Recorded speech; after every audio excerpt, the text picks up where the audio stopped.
Integrate it. Add wins to your career. Welcome to integrate it. ठीक है, अपन आज practice questions करने वाले हैं। अपन ने पहले चैप्टर्स खत्म कर दिए थे, स्ट्रेंथ ऑफ मटेरियल्स के, प्रिंसिपल स्ट्रेसेस और मोर सर्कल भी देखा था, कॉलम्स भी देखे थे। ठीक है, और ऐसे ही अपना चल रहा है। ठीक है, आज अपना प्रैक्टिस क्वेश्चन, चलो स्टार्ट करते हैं। चलो फर्स्ट क्वेश्चन मैं सीधे, अब देखो अपना प्रैक्टिस क्वेश्चंस की अलग सीरीज चल रही है और अपने चैप्टर्स की अलग, अपना जो सिलेबस चल रहा है स्ट्रेंथ ऑफ मटेरियल्स का वो अलग चल रहा है। ओके, तो आपको यहां पर स्क्रीन पर वही जैसे चलता है, क्वेश्चन आएगा, आपको पहले अटेम्प्ट करना है खुद से, फिर मैं यहां बताने के लिए हूं। ठीक है, चलो स्टार्ट करें सीधे। फर्स्ट क्वेश्चन देखो, the equivalent length of the column of length L having one and is fixed and other is hinged. क्या बोला है देखो, क्वेश्चन खुद पढ़ो पहले तो बोला है कि वन एंड तो फिक्स्ड है और अदर क्या है, हिंज्ड है। बता चुका हूं मैं इसको, ये क्वेश्चन बता चुका हूं मैं। ठीक है, अपन ने सारी लेंथ्स देखी थी कॉलम वाला चैप्टर। आपको कोई सा भी डाउट हो, कैसा भी डाउट हो, ठीक है, कभी कभी क्या होता है कि बच्चे शर्माते हैं, क्वेश्चंस डाउट नहीं पूछते हैं। ठीक है, पूछो यार, अपने को सिलेक्शन से मतलब है, छोटा सा भी डाउट हो उसको पूछो। ठीक है, मेरे को पर्सनल कॉल करके बोलते कि, मैसेज करते कि सर हम आपको कॉल कर लें क्या। ठीक है, कॉल क्यों करो, ठीक है, आप कमेंट करो, आपको बिल्कुल रिप्लाई मिलेगा। ठीक है, भले कॉल भी करो, कोई दिक्कत नहीं। ठीक है, बट क्लियर, क्वेश्चन आपको सॉल्व होना चाहिए कॉन्सेप्ट के साथ। क्लियर। अच्छा, इसकी क्या पूछी है देखो, इक्विवेलेंट लेंथ। तो इक्विवेलेंट लेंथ इसकी कितनी आएगी बताओ, L/√2 आती है। ये यहां से इधर से ये ऐसे और यहां ये, तो पॉइंट ऑफ कॉन्ट्राफ्लेक्शन यहां बनता है और यहां से ये लेंथ आती है। देखो अपन ने एक एक कॉन्सेप्ट देखा था, ये लेंथ कैसे कैसे आती है अपन ने याद नहीं किए थे सिर्फ।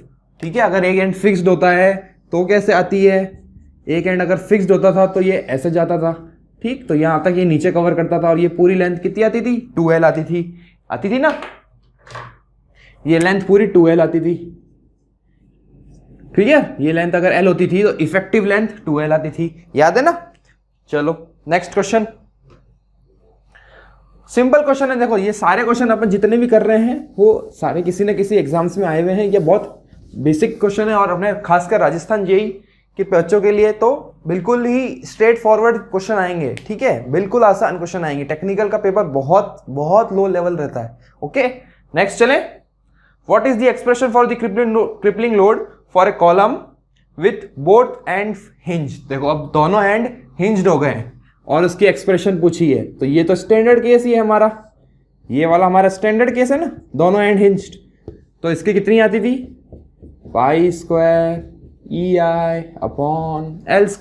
ये क्रिपलिंग लोड बोलूं या यूलियर लोड बोलूं, एक ही बात है। तो देखो कौन सा है बचता है, option A. Next, slenderness ratio, अभी कॉलम्स के क्वेश्चन चल रहे हैं। ठीक है, आगे प्रिंसिपल स्ट्रेसेस के भी आएंगे। The slenderness ratio of a 5 metre long column. अब स्लेंडरनेस रेशियो मैं बता चुका हूं क्या होता है, L/R। R क्या होती है, रेडियस ऑफ गायरेशन या एप्रोप्रिएट रेडियस। ठीक, तो लेंथ दी हुई है और क्या गिवन है देखो, डायमीटर 16 सेंटीमीटर दे रखा है। तो अगर डायमीटर 16 सेंटीमीटर है तो रेडियस कितनी ले लूं मैं, 8 सेंटीमीटर। mm में ले लूं तो 80 और लेंथ कितनी दे रखी है, 5 मीटर। यानी mm में देखो, दोनों यूनिट का ध्यान रखना है, यूनिट का ध्यान रखना है। ऊपर मीटर था नीचे सेंटीमीटर, दोनों को mm में कन्वर्ट कर दो, आंसर आ जाएगा 125। ओके, चले नेक्स्ट, बहुत आसान है। The column with the maximum equivalent length. Maximum equivalent length किसकी आई थी, अभी जस्ट 2 मिनट पहले देखा था अपन ने, 2L। किसकी थी, अगर एक एंड फिक्स्ड हो और एक एंड क्या हो, फ्री। तो देखो ऑप्शन कौन सा बचता है, one and is fixed and other is free, option number D. Next, अब देखो स्ट्रेसेस का आ गया, स्ट्रेसेस के क्वेश्चन आ गए। देखो स्ट्रेसेस वाले क्वेश्चन बहुत आएंगे और बहुत सिंपल होंगे और कॉन्सेप्चुअल होंगे, गलतियां होती है वहां पर। ठीक है, ये वाले क्वेश्चन देखो, which of the following statement is true, which of the following statements are true. ठीक है, इज है the shear stress on the principal plane is 0। Principal plane पे शियर स्ट्रेस 0 होता है। याद करो कि प्रिंसिपल प्लेन की मैंने क्या डेफिनेशन बताई थी, जहां पर टेंजेंशियल स्ट्रेसेस 0 होते हैं और जो भी नॉर्मल स्ट्रेसेस होते हैं वो किसके बराबर होते हैं, प्रिंसिपल स्ट्रेसेस के। तो ऑप्शन अपना ए डायरेक्ट ट्रू हो गया। Next, shear stress on the principal planes is maximum. Shear stress अगर 0 है तो मैक्सिमम कैसे हो सकता है। नेक्स्ट चलो, शियर स्ट्रेस इज मिनिमम, नहीं मिनिमम भी नहीं होता, 0 होता है। मिनिमम कहाँ आती है, देखो नेगेटिव वाली वैल्यू लेती है। याद करो अपन ने मोहर सर्कल बनाया था ना, ये देखो, तो यहाँ ये वाला जो कोऑर्डिनेट होता है वो माइनस में लेते हैं ऊपर, नीचे वाला पॉजिटिव में लेते हैं, याद करो, ठीक है ना। तो शियर स्ट्रेस मैक्सिमम यहाँ, मिनिमम यहाँ आएगा, मैक्सिमम इधर आएगा, इस पॉइंट पे होगा। तो क्लियर, अपन ने मोर सर्कल डायग्राम भी देख चुके हैं, अभी आएंगे और क्वेश्चंस मोर सर्कल के भी। नेक्स्ट, ये देखो थ्योरीज वाले क्वेश्चन आ गए। थ्योरीज वाले क्वेश्चन बहुत आएंगे और कंफ्यूजन क्रिएट करता है। अपन ने जो 5 थ्योरीज पढ़ी थी, याद करो, maximum strain energy theory for the failure. Maximum strain energy theory कौन सी थी, पहली थी प्रिंसिपल स्ट्रेस, दूसरी प्रिंसिपल स्ट्रेन, तीसरी shear stress, maximum shear stress. Next, चौथी नंबर ये रही मैक्सिमम स्ट्रेन एनर्जी। तो मैक्सिमम स्ट्रेन एनर्जी हमारी जो है, देखो कौन सा वाला होता है नाम, याद करो। देखो पहला तो है गेस्ट और ट्रेस्का। गेस्ट और ट्रेस्का हमारी कौन सी होती है, 3rd नंबर वाली, शियर स्ट्रेस वाली। सेकंड, सेंट विनेंट्स, ये होती है स्ट्रेन वाली, 2nd नंबर वाली। देखो ऐसे याद करो, दिमाग में ऐसे बिठाना है। पहली फर्स्ट थ्योरी कौन सी पढ़ी थी, मैक्सिमम प्रिंसिपल स्ट्रेस, उसका नाम क्या था, रैंकाइन था। दूसरा क्या था, मैक्सिमम प्रिंसिपल स्ट्रेन, उसका नाम क्या था, सेंट विनेंट्स थ्योरी था। तीसरी शियर, मैं ये बोल इसलिए रहा हूं ताकि तुम्हें याद हो जाए। क्लियर, मैं बता चुका हूं अपने लेक्चर्स में, आपको डिस्क्रिप्शन में लिंक भी मिल रहा है। 3rd वाली थी हमारी मैक्सिमम शियर स्ट्रेस वाली, कौन सी थी, ट्रेस्का और गेस्ट, कुलम्स भी होती है यही नाम। चौथी आती है maximum strain energy. Maximum strain energy हमारी हेग्स थ्योरी, याद करो। तो ऑप्शन डी, हेग्स थ्योरी, हेग्स थ्योरी, ठीक है। नेक्स्ट है आगे, बेल्ट्रामी हेग्स है पूरा नाम। क्लियर। नेक्स्ट चलो, अ मटेरियल फेल इफ, देखो ये वाला क्वेश्चन वही थ्योरीज के ऊपर ही है, ठीक है। जो अपनी 5 थ्योरीज पढ़ी थी ना, उसके ऊपर ही है ये क्वेश्चन, ट्राई करो खुद, अच्छा क्वेश्चन है। तो maximum principal stress exceeds the direct stress, first वाली थ्योरी है, बिल्कुल सही। नेक्स्ट, मैक्सिमम स्ट्रेन एक्सीड्स, ये भी सही है। मैक्सिमम शियर स्ट्रेस एक्सीड्स, ये भी सही है। देखो तीनों थ्योरी जो है ना वही है, देखो तीनों ऑप्शन है, तो answer D. Next, the normal and the tangential component of the stress on an inclined plane through theta to the direction of force will be equal if, अच्छा देखो क्या बोला है, अच्छा क्वेश्चन है, पढ़ो। अगर ये कोई मान लो बॉडी है, ठीक है, अभी मैं मान लेता हूं यूनिएक्सियल लोड लग रहा है, कोई फर्क नहीं पड़ता, और normal P N equal to P T, ये गिवन है हमारे पास। तो इसका पी एन कितना आया था, याद करो, पी, ये पी स्ट्रेस है, कॉस स्क्वायर थीटा, अगर ये थीटा वर्टिकल से बनाता था तो इक्वल्स टू, ये कितना होता था, पी साइन 2 थीटा अपॉन 2 होता था ना, क्योंकि क्वेश्चन में ये गिवन है, ये दोनों इक्वल है, तो इक्वल कर दो इसको, और लिख सकते हैं sine theta cos theta, sine theta cos theta. तो P से P कैंसिल, एक कॉस से एक कॉस कैंसिल, क्या आ गया, cos theta equal to sine theta. कब होता है ये, जब थीटा π/4 होता है, यानी 45 होता है। ऑप्शन देख लो जो भी है हमारा सही, ए ऑप्शन है। नेक्स्ट चलें, देखो वापस आ गया, अब मैं नहीं बता रहा ये मैक्सिमम शियर स्ट्रेस, जस्ट अभी 2 मिनट पहले जो क्वेश्चन आया था उसका ही एग्जांपल मैं बता चुका हूं। देखो the maximum shear stress theory को कौन सी बोलेंगे, अब आ गया maximum shear stress theory, 3rd number Guest and Tresca, ठीक है, याद आ गया। देखो सेम है, the slenderness ratio. Next question देखो, अच्छा क्वेश्चन है, मैं फिर एक जो मैंने कॉलम वाला लेक्चर लिया था उसमें मैं बता चुका हूं, ये वाला क्वेश्चन इंपॉर्टेंट होता है और बच्चे गड़बड़ करते हैं, और इसका मैंने चीज एकदम अच्छे से समझाई थी कि द स्लेंडरनेस रेशियो है कॉलम 0 कब होता है, ठीक है। आपको ये ध्यान होना चाहिए कि जब स्लेंडरनेस रेशियो 0 कब होता है। देखो इसकी मैंने एप्लीकेशन भी बताई थी कि मान लो कि अभी ये फिक्स था, ठीक है, और ये था हिंज, तो यहां पे कैसे लेते थे, ये यूं लेते थे L/2 पर, L/√2 सॉरी, ठीक है। अगर दोनों एंड हिंज होते थे, तो कितना आता था, एल आता था। अगर दोनों एंड फिक्स्ड होते थे, तो L/2 आता था। तो देखो क्या क्या हो रहा है, अगर जैसे जैसे मैं इस कॉलम की सपोर्ट्स की स्ट्रेंथ बढ़ा रहा हूं, ठीक है, सब मतलब एक सपोर्ट ऐड किया, फिक्स सपोर्ट, ठीक है, आगे भी फिक्स सपोर्ट ऐड किया, तो क्या हुआ, लेंथ, इफेक्टिव लेंथ कम होती गई। ये देखो यहां से ये ऐसे बनता है, ये इफेक्टिव लेंथ कम होती गई। तो जीरो कब होगी, तो पहला ऑप्शन देखो, the effective length is equal to the actual length. ये वाला केस हो गया हिंज वाला, ये तो जीरो नहीं हो सकता। लेंथ इज वेरी लार्ज, क्या फर्क पड़ता है लेंथ से, length is equal to radius of gyration, उससे क्या फर्क पड़ गया, वो तो स्लेंडरनेस रेशियो 1 आ गया, जीरो थोड़ी हुआ।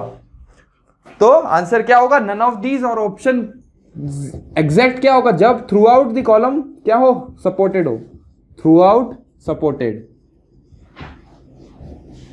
तब जाके हमारा क्या होगा, स्लेंडरनेस रेशियो 0 आ जाएगा, क्योंकि इफेक्टिव लेंथ 0 आ जाएगी। अब ये एक क्वेश्चन और भी बन सकता है कि इफेक्टिव लेंथ 0 कब होगी, रेडियस ऑफ गायरेशन 0 नहीं हो सकती, इफेक्टिव लेंथ 0 है। देखो इफेक्टिव लेंथ कम हो रही है ना, ठीक है, तो ये क्वेश्चन आ जाएगा D.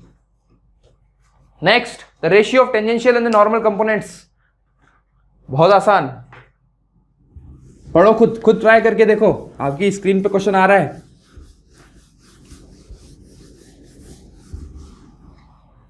The ratio of tangential stress and the normal components of A stress, अभी किया था, देखो नॉर्मल क्या था, पहले टेंजेंशियल अपॉन नॉर्मल बोला है, PT अपॉन PN बोला है, तो PT कितना था, P sign theta cos theta था ना, अपॉन PN कितना था, P कॉस स्क्वायर थीटा था, एक कॉस से एक कॉस, P से P, answer tan theta. Clear, option आ गया हमारा सी। नेक्स्ट, इन मोर सर्कल, देखो मोर सर्कल के क्वेश्चन भी आ गए, मोर सर्कल के इंपॉर्टेंट है क्वेश्चन आते हैं। मोर सर्कल बोला है, प्लेन एक सिग्मा नॉर्मल स्ट्रेस है और टाउ शियर स्ट्रेस है, ये तो पता ही है। तो वर्टिकल डायमीटर क्या रिप्रेजेंट करता है, देखो ट्राई करो खुद, अभी जस्ट थोड़ी देर पहले मैंने मोर सर्कल बताया था तुम्हें, वर्टिकल डायमीटर ये भी बताया था मैंने। देखो ये है, ये मोर सर्कल था, ठीक है, ये ओरिजिन था, ये हम क्या प्लॉट करते थे, यहाँ पर P1 प्लॉट करते थे, इधर P2 प्लॉट करते थे, ये था सेंटर, और यहाँ ये जो कोऑर्डिनेट होता था, और ये याद करो, ये क्या हमें वर्टिकल कोऑर्डिनेट हमें क्या शो करता है, टेंजेंशियल स्ट्रेस शो करता था। और जो ये वाला, जैसे अगर मान लो इस पॉइंट पे निकाल रहा हूं, तो इस पॉइंट पर ये पॉइंट D ले लो, ठीक है, ये वाला एंगल 90 डिग्री है, ठीक है, तो ये नॉर्मल स्ट्रेस डिनोट करता था।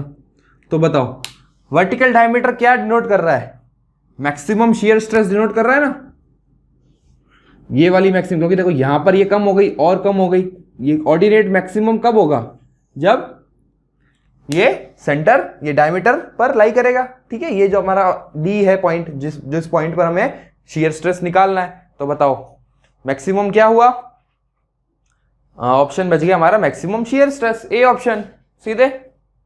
Next, in case of biaxial stress, देखो बाईएक्सियल स्ट्रेस भी आ गया, क्वेश्चन खुद करो पहले, अभी तक सब यूनिएक्सियल के क्वेश्चन आ रहे थे। In case of biaxial stress the maximum value of shear stress, बहुत आसान, बाईएक्सियल स्ट्रेस अपन ने देखा था, सिग्मा 1 सिग्मा 1, सिग्मा 2 सिग्मा 2, और maximum shear stress tau max, याद आया, सिग्मा 1 माइनस सिग्मा 2 अपॉन 2। तो क्या हुआ ऑप्शन हमारा, डिफरेंस ऑफ नॉर्मल स्ट्रेसेस, गलत, half the difference of normal stresses, option number B. Next question भी देखो बाईएक्सियल का ही है, अच्छा है ये भी। इस बार देखो कैसा लग रहा है, इस बार ये एक कंप्रेशन है और एक टेंसाइल है, ठीक है, अनलाइक स्ट्रेसेस है, ये सिग्मा, ये भी सिग्मा, और ये ऐसे सिग्मा, ये ऐसे सिग्मा। क्लियर, अब देखो क्या पूछा है, for such an element under the normal stresses the radius of more circle, ये रेडियस के ऑफ मोर सर्कल के ऊपर क्वेश्चन आता ही आता है, ठीक है, बहुत ही इंपॉर्टेंट है। तो इसकी रेडियस अपन ने कैसे निकाली थी, अभी देखो मोर सर्कल के ऊपर कितने क्वेश्चन आ रहे हैं, इसकी रेडियस अपन ने कैसे निकाली। अब देखो ये तो कौन से हैं, ये वाले कौन से हैं, लाइक स्ट्रेसेस है, P1 भी इधर है, P2 भी इधर है, ये वाला कौन सा है, अनलाइक स्ट्रेसेस है, ठीक है, तो ये यहां ऐसे बनेगा एक, एक इधर P1, एक इधर P2, क्योंकि एक कंप्रेशन है और एक टेंशन है। ठीक है, तो बताओ रेडियस निकालनी है हमें, रेडियस निकालनी है, कैसे बनेगी? देखो दिख रही है हमें रेडियस, और रेडियस का अपन ने डायरेक्ट फॉर्मूला भी देखा रखा था मोर सर्कल का, याद करो, P1 माइनस P2/2 का whole square plus Q square. अगर शेयर भी होता तो शेयर तो लग ही नहीं रहा, बस सिग्मा ही लग रहे हैं, तो यहां पर देखो रेडियस निकल गई अंडर रूट। अब दोनों सिग्मा है, देखो सिग्मा एक माइनस में, यहां ध्यान रखना यहां माइनस है, और ये अपन सेकंड सिग्मा 2 माइनस में लेंगे, जीरो मत कर देना, क्योंकि ये 2 सिग्मा बन जाएगा अंदर इसका स्क्वायर, तो स्क्वायर तो हट गया, बन गया 2 सिग्मा अपॉन 2 का होल स्क्वायर, यानी सिग्मा का होल स्क्वायर का रूट, यानी वापस कितना आ गया सिग्मा। तो देखो option number A. Next, the principal the maximum the plane carrying the maximum shear stress. बताओ, अभी देख रहे थे, देखो इतनी देर से बस शियर स्ट्रेस मैक्सिमम, ये वाले क्वेश्चन काफी बार रिपीट होते हैं किसी ना किसी फॉर्म में, ट्राई करो खुद से। सारे क्वेश्चन, फिर कह रहा हूं, सारे क्वेश्चन किसी ना किसी एग्जाम में आए हुए हैं और इंपॉर्टेंट है, वापस रिपीट होंगे। ठीक है, कोई और नई वैरायटी नहीं बनती है इन क्वेश्चंस में, वही घूम फिर के लैंग्वेज चेंज करके देगा और कुछ भी नहीं। ठीक है, देखो the plane carrying the maximum shear stress, याद है किया था अपन ने कि जो शियर स्ट्रेस जो थीटा एस होता है वो बताओ प्रिंसिपल प्लेन के 45 डिग्री पे बनता था। क्लियर, ये मैं बता चुका हूं आपको। तो ऑप्शन कौन सा बन गया? Inclined at the 45 degree to the principal planes. Clear, याद करो ना, अपन ने ये देखा था, याद करो, कंक्लूजन देखे थे अपने प्रिंसिपल स्ट्रेसेस वाले चैप्टर में, कि अगर ये वाला सिग्मा अपन यहां से लेते हैं, ठीक है, तो ये वाला एंगल कितना होगा? 0 डिग्री होता है, और अगर ये वाला होगा ये 90 डिग्री होता है, पर ये वाला अपन एंगल 2 थीटा लेते थे, याद करो। ठीक है, ये एंगल अपन 2 थीटा लेते थे। अगर थीटा पे मुझे निकालना है तो इधर से मोर सर्कल में 2 थीटा आता था, तो 2 थीटा इक्वल्स टू 0 प्लस 90 कर दो, तो थीटा अपने आप कितना आ गया? 45 डिग्री आ गया। अगर ये, क्योंकि ये देखो ये 0 और 180 कौन से प्लेन से? प्रिंसिपल प्लेन से। यहाँ पर प्रिंसिपल प्लेन, क्योंकि यहाँ पर शियर स्ट्रेस 0 होगा, क्योंकि वर्टिकल कोऑर्डिनेट नहीं है, याद करो। Next, according to the maximum strain energy yield locus. देखो ये बहुत अच्छा क्वेश्चन है, ये मैंने क्वेश्चन वहां पर नहीं लिया था, क्योंकि ये क्वेश्चन फॉर्म में ही है और ये क्वेश्चन फॉर्म में ही याद करने हैं। ठीक है, क्योंकि ये इलास्टिक थ्योरीज के ऊपर है, इलास्टिक थ्योरीज अपने डायरेक्ट सिलेबस में तो नहीं लिखी हुई, बट इंपॉर्टेंट बनती है। ठीक है, तो मैं सारी थ्योरीज के आपको लोकस बता रहा हूं, क्योंकि ये इंपॉर्टेंट पार्ट है। मैक्सिमम स्ट्रेस थ्योरी, पहला वाला मैक्सिमम प्रिंसिपल स्ट्रेस थ्योरी का बनता है रेक्टेंगल। अब शॉर्ट में लिख रहा हूं, ठीक है, ये ऐसे बनता है इसका,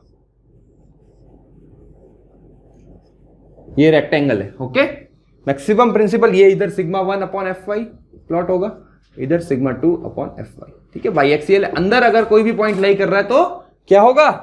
नो यील्डिंग। ठीक है, इसके अंदर कोई यील्डिंग नहीं आएगी। ये लोकस क्रिएट होता है हमारा इलास्टिक थ्योरीज का। Maximum principal stress theory first, second maximum principal strain theory, maximum, ये आपको सीधा याद रखना है, आपको इसका फिगर भी मिल जाएगा। ठीक है, maximum principal strain theory, maximum principal strain theory, इसका भी कुछ इस तरीके की होता है, बट थोड़ा इंक्लाइन में होता है, यूं। ठीक है, और ये हमारा वही same sigma 1 upon Fy, sorry sigma 1 upon Fy है ना, ये y थोड़ी है, Fy yield stress, sigma 2 upon Fy। ठीक है, और अंदर कोई भी पॉइंट लाई करेगा तो क्या होगा? क्या होगा? No yielding, no yielding. तो ये लोकस, ये भी हमें क्या दे रहा है? रेक्टेंगल इस फॉर्म में, और ये थोड़ा इंक्लाइन होगा बस। ठीक है, नेक्स्ट ये हमें हेक्सागन देगा। मैक्सिमम, थर्ड है maximum shear stress, shear stress. ठीक है, ये वाली कौन सी थ्योरी होती थी? गेस्ट एंड ट्रेस का, याद है ना? ये हमें कुछ हेक्सागन देगा ऐसा, इस टाइप में, ये यूं यूं यूं, हेक्सागन ऐसे बनेगा। ठीक है, ये हेक्सागन आएगा। हेक्सागन। बस इस ऐसे ही आएंगे डायरेक्ट कि इसका लोकस क्या है, इसका लोकस क्या है। तो हमारा क्वेश्चन में क्या पूछा है, देखो मैक्सिमम स्ट्रेन एनर्जी का है, अभी चौथी नंबर है maximum strain energy, fourth number ये इलिप्टिकल आती है, फोर्थ मैक्सिमम स्ट्रेन एनर्जी। ठीक है, ये ऐसे इसमें होता है, ये जैसे इसने ये बनाया था थर्ड सेकंड वाला, इसी में ये ऐसे इलिप्स बनता है। ठीक है, इलिप्टिकल आएगा। ये बन ढंग से नहीं रहा है पर आपको याद रखना है इलिप्टिकल, और नेक्स्ट वाली का भी इलिप्टिकल ही आता है। ओके, इलिप्स जो फिफ्थ नंबर है ना डिस्टॉर्शन वाली, उसका भी इलिप्स ही आएगा। तो देखो कौन सा ऑप्शन बन रहा है, डी। नेक्स्ट चले, देखो नेक्स्ट क्वेश्चन अच्छा क्वेश्चन है, पढ़ो।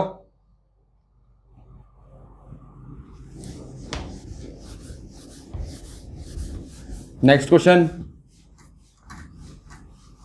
आपको खुद अटेम्प्ट करने पहले सारे क्वेश्चंस। ओके,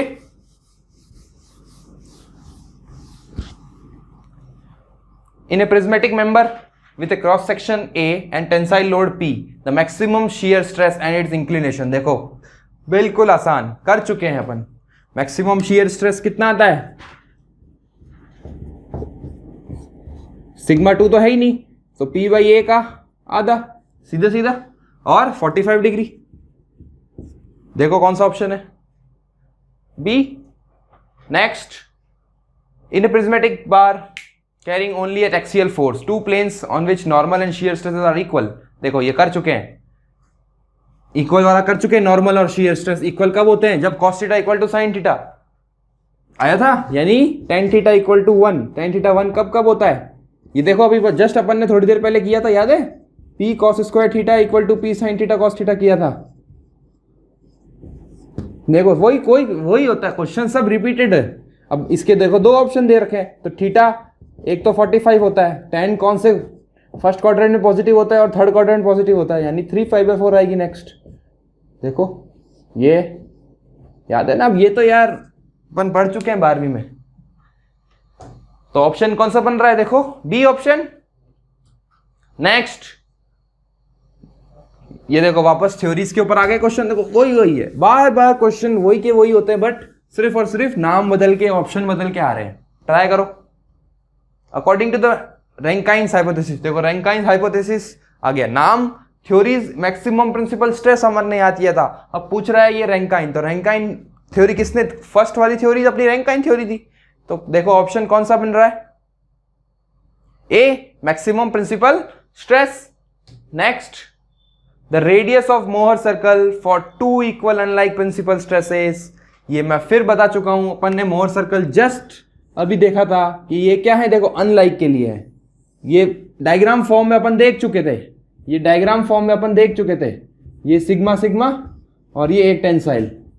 और देखो क्या क्वेश्चन ये वही है, बिल्कुल वही है। ये है हमारा, देखो कौन सा है, एक्स एक्सिस, ये वाई एक्सिस। ठीक है, ये अपन क्या करते थे, P1, ये करते थे P2। ये अनलाइक है, देखो एक माइनस एक प्लस। ठीक है, तो यहां पर ये वाली कितना है, ये भी सिग्मा, ये भी सिग्मा। तो रेडियस देखो सीधे सीधे देख के बता सकते हो। मोर सर्कल बनाते ही मेरे को समझ में आ गया कि ये रेडियस पी आई। तो कितना है answer, A. The shear stress on the principal planes. फिर क्वेश्चन रिपीटेड, देखो सारे क्वेश्चन बस लैंग्वेज बदल के आ रहे हैं, सेम क्वेश्चन हैं। जीरो होता है कि मैक्सिमम होता है, जीरो होता है। The sum of the normal stresses, वापस ये अच्छा क्वेश्चन है। ठीक है, ये अपन ने क्लास में नहीं लिया था, इसलिए क्वेश्चन फॉर्म में आ गया। सम ऑफ द नॉर्मल स्ट्रेसेस। ठीक है, देखो क्या होता है, जैसे ये अपन ने एक लिया था, ठीक है, यहां पे लगाया था सिग्मा 1 या सिग्मा एक्स ले लो, सिग्मा एक्स, और एक परपेंडिकुलर एक्सिस पे लिया था सिग्मा वाई। ठीक है, ये बाई एक्सियल स्ट्रेसेस अपन देख चुके, ये केसेस देखा था अपन, नॉर्मल स्ट्रेसेस निकाले थे और क्या निकाले थे, टेंजेंशियल स्ट्रेस निकाले थे। अभी ये कौन से लग रहे हैं, नॉर्मल लग रहे हैं। ठीक है, अब क्या होता है, अगर मैं यही सिग्मा एक्स और सिग्मा वाई किसी और दो परपेंडिकुलर एक्सिस पे लगाऊं, किसी और दो, ये सिग्मा एक्स डैश, ये सिग्मा वाई डैश, इन पे लगाऊं तब भी इनका सम जो होता है वो बराबर आता है। जब अपन नॉर्मल स्ट्रेसेस निकालेंगे ना, सिग्मा, इसको एक्स डैश ले लो, sigma X dash plus sigma Y dash, तो ये हमेशा कांस्टेंट होता है, ठीक है। तो उन दोनों का सम है जो हमेशा सम ऑफ नॉर्मल स्ट्रेसेस होता है वो हमेशा कांस्टेंट होते हैं। तो आंसर आ गया A. Next, When a member is subjected to the axial tensile load, the greatest normal stress, देखो अब नॉर्मल स्ट्रेस ग्रेटेस्ट पूछ रहा है, शेयर स्ट्रेस ग्रेटेस्ट नहीं पूछ रहा। आंख बंद करके difference of normal stresses divided by 2 मत कर देना, ठीक है। क्वेश्चन पढ़ के यहाँ गलतियां होती है। पूछा है मैक्सिमम नॉर्मल स्ट्रेस और अपन करके आ जाता है मैक्सिमम शेयर स्ट्रेस, ये याद है अपन, ये अपन कर चुके थे, ठीक है। ये नहीं लगाना है। पूछा क्या है, sigma N maximum, sigma N पूछा है मैक्सिमम, ठीक है। तो ट्राई करो। When the member is subjected to the axial tensile load, the greatest normal stress, देखो अपन ने देखा था, अगर यहां P1 लग रहा है, यहां P2 लग रहा है, ओ सॉरी P1 ही है इधर भी, इधर P2, इधर P2, ठीक है। नॉर्मल स्ट्रेसेस अपन ने निकाले थे, याद करो, P1 plus P2 by 2, P1 plus P2 by 2 plus minus क्या आती थी, रेडियस आती थी, P1 माइनस P2 बाई 2 का whole square plus Q square होता था, ठीक। यही वाला होता था। किसके लिए होता था ये, किसके लिए होती थी ये चीज, हमारी जनरल, किसी के लिए भी होता था, बाईएक्सियल स्ट्रेसेस प्लस क्या होता था, शियर होता था, ठीक है। तो अब यहां देखो, अब when the member is subjected to the axial tensile load, अब सिर्फ एक एक्सियल टेंसाइल लोड है, यानी ओनली P लग रहा है, ठीक है। द ग्रेटेस्ट नॉर्मल स्ट्रेस, ठीक है। तो देखो अगर सिर्फ एक लोड लग रहा है, अगर सिर्फ एक लोड लग रहा है P एक्सियल टेंसाइल, तो नॉर्मल स्ट्रेस सीधा सीधा P बाई A होता है। ये तो बहुत आसान है क्वेश्चन, मैं ये जनरल केस के लिए बता रहा था, ये तो सिर्फ एक टेंसाइल लोड के लिए। और यहां पर शियर कितना अभी देखा था अपन ने, ये तो क्या है, P बाई A मैक्सिमम होगा ना, क्यों, क्योंकि देखो अपन ने देखा था Pn, यहां देख लो Pn अपन ने देखा था P cos स्क्वायर थीटा देखा था। अगर एक P लग रहा है तो ये P बाई A ही है, ये P स्ट्रेस है और ये P by A load upon area है, ये भी स्ट्रेस ही है, ठीक है। और cos ये अगर 1 ले लूं तो इसकी मैक्सिमम वैल्यू, cos की मैक्सिमम वैल्यू 1 होती है, यानी Pn मैक्सिमम कितना ले सकता है, P ले सकता है। और थोड़ी देर पहले देखा था अपन ने, जो शेयर स्ट्रेस होता है वो P बाई 2 लेता है। तो बताओ ऑप्शन कौन सा बन रहा है, twice the maximum shear stress, ठीक है। Answer C. नेक्स्ट, अच्छा देखो ये बहुत अच्छा क्वेश्चन है, अपन ने थ्योरीज देखी थी, और थ्योरीज किस मटेरियल के लिए कौन सी थ्योरी होती है अप्रोप्रिएट, ये भी देख चुके हैं अपन। तो देखो, for design of cast iron, cast iron कौन सा मटेरियल होता है मैं बता चुका हूं इंट्रोडक्शन क्लास में, बहुत सिंपल चीज थी, cast iron, ductile material, brittle material, सब देखे थे अपन ने, ठीक है। तो कास्ट आयरन कौन सा मटेरियल होता है, ब्रिटल, ठीक है। तो ब्रिटल के लिए सबसे अच्छी थ्योरी, जो सबसे अप्रोप्रिएट रिजल्ट्स देती थी, वो कौन सी होती थी मैं बता चुका हूं, जो फर्स्ट थ्योरी होती थी, प्रिंसिपल स्ट्रेस थ्योरी। यानी देखो प्रिंसिपल स्ट्रेस थ्योरी है ऑप्शन में, नहीं है, और दे कौन सा रखा है, रैंकाइन। क्यों, क्योंकि रैंकाइन थ्योरी ही प्रिंसिपल स्ट्रेस थ्योरी है। यहां गड़बड़ हो जाती है, अपने को नाम पता नहीं रहते हैं, ठीक है, सारा खेल नाम्स का है। तो बी ऑप्शन। नेक्स्ट, अब देखो अभी डक्टाइल, ब्रिटल देखा, अब डक्टाइल के लिए आ गया। तो डक्टाइल के लिए कौन सी आती थी, डक्टाइल के लिए कौन सी होती थी, the most appropriate failure theory, shear strain energy, last वाली डिस्टॉर्शन वाली, ठीक है। और जो शियर स्ट्रेस थी ना, वो सबके लिए थी, मोस्ट कंजर्वेटिव रिजल्ट देती थी। यहां आप गड़बड़ करते हैं कि सर आपने तो बताया था कि मैक्सिमम शियर स्ट्रेस थ्योरी किसी भी मटेरियल के लिए होती है, नहीं, ये स्पेसिफिकली डक्टाइल के लिए पूछा है। तो डक्टाइल के लिए जो फिफ्थ थ्योरी थी, डिस्टॉर्शन एनर्जी वाली, जो शियर स्ट्रेन एनर्जी वाली थी, वो आएगा, ओके। तो देखो कौन सा ऑप्शन है, डी। देखो ये ईएस का क्वेश्चन है। नेक्स्ट चलें, देखो अभी ईएस के क्वेश्चन ही आ रहे हैं, अच्छे क्वेश्चन हैं। If the element is subjected to pure shearing, देखो प्योर शियरिंग आ गया। अब अपने को लोड एक्साइल टेंसाइल लोड और कंप्रेशन नहीं लग रहा, सिर्फ प्योर शियर लग रहा है, ठीक है। Tau X Y, the maximum principal stress, देखो ये अपन कर चुके हैं, ये अपन कर चुके हैं। ये सिंपल शियर का अपन ने केस देखा था, टाउ एक्स वाई देखा था। और पूछ क्या रहा है, मैक्सिमम प्रिंसिपल स्ट्रेस, यानी सिग्मा मैक्स पूछ रहा है, तो P2 P1 तो कुछ है ही नहीं, सिर्फ क्या है अंडर रूट वाला टर्म आएगा, P1 P2 ये भी जीरो। देखो याद करो, P1 plus P2 by 2 plus minus ये तो दोनों zero, P1 minus P2 by 2 ये भी जीरो क्योंकि है ही नहीं। सिर्फ क्या लग रहा है, Q लग रहा है, यानी आंसर सीधा इसका रूट हटके टाउ एक्स वाई आ गया ना, या Q अपन ने Q लिया था, आंसर इसमें दे रखा है टाउ एक्स वाई यानी सिग्मा मैक्स आ गया। ऑप्शन देख लो कौन सा बैठ रहा है, सी। क्लियर। नेक्स्ट क्वेश्चन देखो, बहुत अच्छा क्वेश्चन है ये वाला। क्वेश्चन आपको मिलेगा किसी ना किसी एग्जाम में इस बार, क्योंकि अब कंपटीशन बढ़ रहा है। पुराने ईएस के क्वेश्चन ही जेई में और एई में पूछे जाते हैं, ठीक है। बार बार अब सिंपल स्ट्रेट फॉरवर्ड क्वेश्चन नहीं आते हैं, सारे क्वेश्चन ही सिंपल नहीं होते हैं, कभी एक आधा क्वेश्चन कंसेप्चुअल भी आता है, ठीक है। तो ये क्वेश्चन खुद ट्राई करो सब जने, बहुत अच्छा क्वेश्चन है। If the principal stress is at a point, ठीक है, P1 and P2, the resultant stress. अब रिजल्टेंट स्ट्रेस पूछ रहा है। अभी तक अपन सिर्फ नॉर्मल और टेंजेंशियल की बात कर रहे थे, अपन ने रिजल्टेंट स्ट्रेस की बात ही नहीं करी थी अभी तक, क्योंकि अब रिजल्टेंट स्ट्रेस पूछ रहा है। और कहां पूछ रहा है, carrying the maximum shear stress. देखो अब मोर सर्कल से देखते हैं कितना आसान रहेगा। ये था, अब मैक्सिमम शियर स्ट्रेस कब लेता था, यहां लेता था। मैक्सिमम शियर स्ट्रेस इस पॉइंट पे लेता था, और ये वैल्यू कितनी होती थी, आर के बराबर, रेडियस के बराबर, और ये थी हमारी कितनी, Pn था, याद करो। तो Pn तो यहां आता था P1 plus P2 by 2, P1 plus P2 by 2, और रेडियस किसके बराबर आती थी, P1 माइनस P2 बाई 2 के, यानी ये क्या है हमारा Pt है। अपने को चाहिए क्या, Pr है। तो Pn square plus Pt square, ये हमें क्या देगा, Pr रिजल्टेंट, ये हमें रिजल्टेंट देगा, है ना। तो चलो करो स्क्वायर, P1 प्लस P2। अब ये बचपन में याद किए थे अपन ने, इसको होल स्क्वायर ओपन करते हैं, 2ab कैंसिल होंगे, ये आपको करना है आगे का।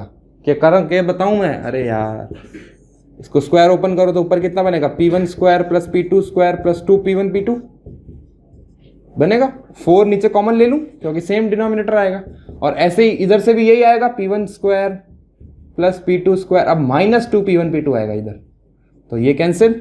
क्या बना ऊपर बन गया हमारा 2P1 square plus 2P2 square, एक नीचे 2 है तो ये भी कट जाएगा 4 से, बचेगा आंसर दिस, ठीक है। अब ये तो मैनिपुलेशन वाला पार्ट है यार, ठीक है। ये आप डायरेक्ट रिजल्ट भी याद कर सकते हो इसका, और ये भी देखो ईएस का सवाल है, तो ऑप्शन कौन सा बच रहा है, बी, ठीक। बस यहां पर अपन ने सारे क्वेश्चन देख लिए आज के। अब नेक्स्ट लेक्चर में अपन नेक्स्ट चैप्टर स्टार्ट करेंगे, बेंडिंग स्ट्रेस वाला, ओके। देखो सोम बहुत ही कॉन्सेप्चुअल सब्जेक्ट है, अगर आपको आ गई तो एक बार में आ जाएगी, और नहीं आई तो फिर बैठे रहना, ठीक है। अपने को सॉल्व करना पड़ेगा सारा, और आसान है, ठीक है। कुछ भी चीज टफ नहीं होती, अगर आप जब तक ढंग से मन लगा के पढ़ोगे नहीं तो कुछ चीजें नहीं आने वाली, क्लियर। तो हम यहाँ पर बैठे हैं आपके लिए डाउट सॉल्व करने के लिए। मिलते हैं नेक्स्ट लेक्चर में, अपन बेंडिंग स्ट्रेस स्टार्ट करेंगे। देखो अपना 70% सिलेबस कंप्लीट हो चुका है, बस बेंडिंग स्ट्रेस, शियर स्ट्रेस और एक टॉर्शन, 3 चैप्टर ही बाकी है, अपनी सॉम कंप्लीट होने वाली है, ठीक है। तो जितने भी 20-21 लेक्चर जितने भी आए हैं, आप जल्दी फटाफट रिवीजन करो, और आगे अपन नेक्स्ट करेंगे, ठीक है। तब तक goodbye, thank you so much. Thank you for watching the video. Please like, share and subscribe the channel Integrated.